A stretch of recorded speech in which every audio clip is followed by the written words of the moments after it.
দিলীপবাবু, এইবারে একটু ঘাটালের রাজনীতিতে আসি। গত 2021 সালের নির্বাচনে আপনাদের ঘাটালটা আপনাদের লস ছিল। তো এই ঘাটালে 2021 সালের নির্বাচনে তৃণমূল কংগ্রেসের দুবারের এমএলএ শঙ্কর দলুই উনি কিন্তু পরাজিত হয়েছিলেন। তো সেই পরাজয়ের কোনো কারণ আপনারা খুঁজে বের করেছেন? দেখো, পরাজয়ের কারণ হয়তো খুঁজে বার করা যাবে বা বার করলে ভালো হতো। আমরা সেভাবে ডিটেলসে যাইনি এই কারণে আচ্ছা, যে মানুষের রায়কে তো আমাদের মান্যতা দিতে হবে। এই লোকসভার মানুষের মুখই রায়কে হচ্ছে ঘাটাল। আমরা মান্যতা দিয়েই তো আমরা এগোই। আচ্ছা, আমরা তো গণতন্ত্রের পূজারী।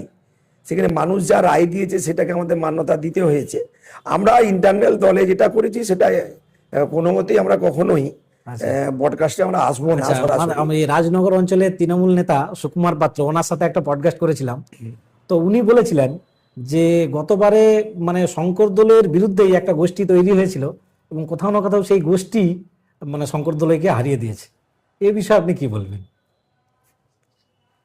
গোষ্ঠী কোথায় তৈরি হয়েছিল আসলে অনেক যে যার নেতা যে যার অ্যাঙ্গেল দিয়ে আচ্ছা, দেখতে আচ্ছা, পারেন। আচ্ছা, যেহেতু আমি ভোটের ময়দানে দাঁড়িয়ে সরাসরি ভোটটা করিয়েছি এবং আচ্ছা, সেবারেও শঙ্করদার পাশে থেকে ভোটটা আমি আচ্ছা। করিয়েছি। তো খুব ক্লোজ ফাইট হয়েছিল। একটা ফাইট হয়েছিল। হ্যাঁ, হ্যাঁ, মাত্র 700-800 ভোটে তো হারিয়ে দিই। তবে একটা কথা আমি তোমাদের কাছে এত পরিষ্কার করি, আচ্ছা, এই এটার সঙ্গে আমি একমত নয় যে হারিয়ে দেওয়া হয়েছে বা হেরিয়ে আচ্ছা, করেছে।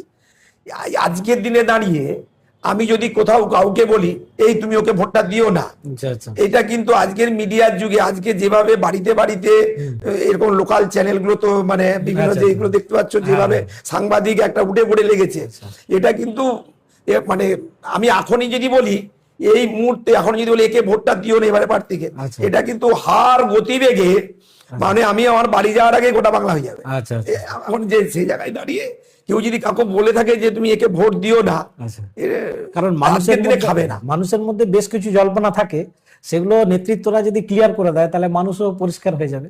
কারণ অনেকেই বলে যে গত পঞ্চায়েত নির্বাচনে দিলীপ বাবু যে দাঁড়িয়েছিলেন পঞ্চায়েত সমিতি থেকে, তো তাকেও কোথাও না কোথাও একটা গোষ্ঠী হয়ে হারিয়ে দেওয়ার চক্রান্ত চলেছে।